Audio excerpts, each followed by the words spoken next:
morning. My name is Bill Surber. I was invited by Tim Heron to join him at this event because I had had some experience back in coming up on 50 years ago now with the NASCAR program at Chrysler. I was affiliated with that for approximately 5 years from June of 1968 through early 73, and at that point I moved into other work at Chrysler. But during that time we built the wing cars, kit cars, did a lot of development work on things like copper rotor brakes and dry sump systems that were incorporated in the car. It was a pretty fascinating time in the business, almost without parallel, right? Because once the fuel economy standards came into the business, all of the complexion of that end of the business changed. All the emphasis went from performance and speed and racing to trying to be as fuel efficient as we could. And so the racing thing went to a back burner because it just didn't seem appropriate for the manufacturer to be, on the one hand, talking about conservation and fuel efficiency, and then this what really didn't amount to a hill of beans in terms of gas, but was a pretty conspicuous display of using this gasoline on the weekends. So to be politically correct, they curtailed the racing programs, and indeed I went from working on a race car on one day to working on the safety standards for the MVSS, that's a motor vehicle safety standards, the next day, and then from there on to coordinating fuel economy labels for the cars. So the resources were all redeployed. But during the time that went on, the manufacturers were raced extensively against one another because I was involved heavily in NASCAR and to some extent in USAC. This was a stock car group, and so we were basically running Ford. Occasionally Chevy would show up, maybe once or twice a year with something that had come out of Chevy R&D and it made its way through Smokey Unique's shop and finally to the racetrack, but they were never a consistent competitor. It was basically Ford and Chrysler that raced.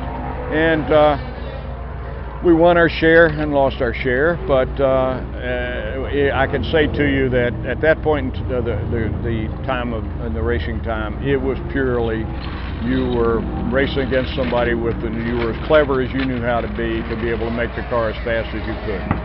I knew of no occasion where there was anything other than the sanctioning body wanting to maybe make the competition a little more even by trying to get the cars more consistent one to another. So you couldn't make this modifications to a particular car that maybe we would like to have done, or the individual teams might like to have done.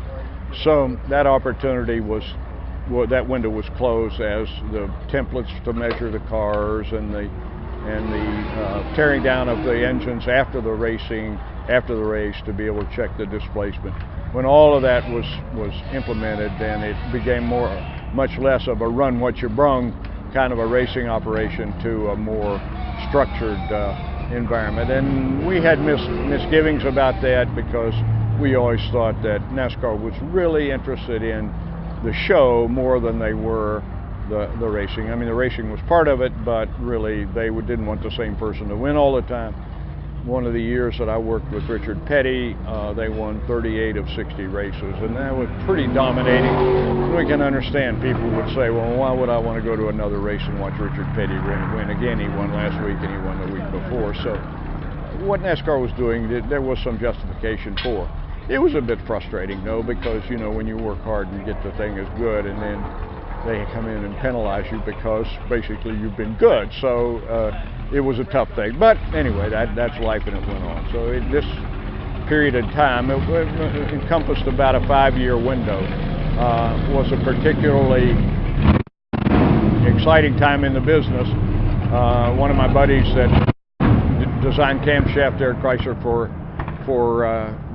the drag cars, which we ended up using in the circuit cars as well. used to say if you weren't racing in Detroit during that period of time, say 1968 through 1973, you were missing out on a huge opportunity. So it was a great time. I look back on it only with positive memories. The people were serious, dedicated people, and very honest and straightforward, and I learned enough. That was my grounding in the business, which carried me for the next 46 years in the business. So it's been a good, that served me well, made a good career for me. So as far as what occurred during that period, I mentioned the dominance of the Petty team. That was because of the hard work that they put in. It was a family endeavor. His brother built the engines, his cousin was a crew chief, and it was all hands on deck in terms of maintenance and preparation and training for the teams. It wasn't just accidental that all that came together. That was a very well choreographed endeavor between the shop and then going to the racetrack. The other teams didn't have that much organization to be able to compete at that level, so it sort of put them in a separate league.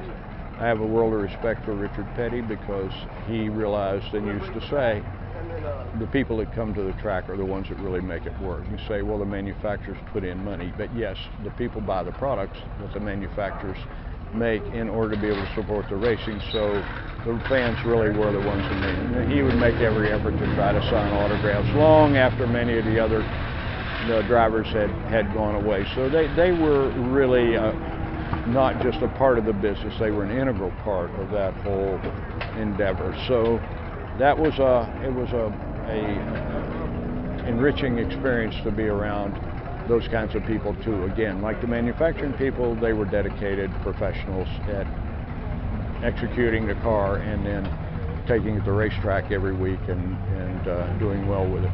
60 races is a lot of races. They didn't race 3 times every week. They raced when they went to Daytona Beach. That pretty much consumed a week. But running 60 races between the time of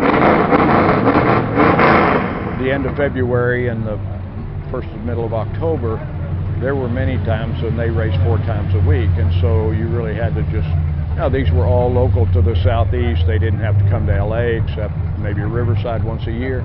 But maybe they would run in at Columbia, South Carolina on Wednesday night, and then move to South Boston, Virginia on Friday night, and then run at North Wilkesboro on Sunday. So week in and week out, I mean, it was a grueling, to be able to run for the points, and you had to pretty much run every race to be able to get the points. It was a grueling schedule. Everything was local. The guys all towed from the air. They happened to live just south of Greensboro there, near Asheboro, North Carolina, and they just towed the car. When they had to come to Riverside, then they sent the car ahead and flew out. But other than that, they were all back and forth every night from the local racetracks. But it was, it consumed a lot of time and effort and a grueling schedule. So all in all, I just am thankful for it. Served me well through all these years, and I wouldn't go back and trade it for anything. The whole endeavor here at Willow Springs, this event that Tim calls Spring Fling and the fall event, are really a bunch of dedicated individuals that are pretty much doing this on their own. I see no indication of any involvement of sponsorships, or maybe the local for individual parts, but no manufacturer involvement on the part of any particular group. So this is just a bunch of dedicated guys, mostly from the area. When I say that, I suppose they come from LA, south of LA, and some come from even up in Oregon, and a few from Canada. But by and large, it's a local group. All kinds of cars, and each person pretty much with I'm sure whatever help they can muster, prepping and getting the cars ready themselves. They buy their own tires, they buy their own engines, they buy their own parts.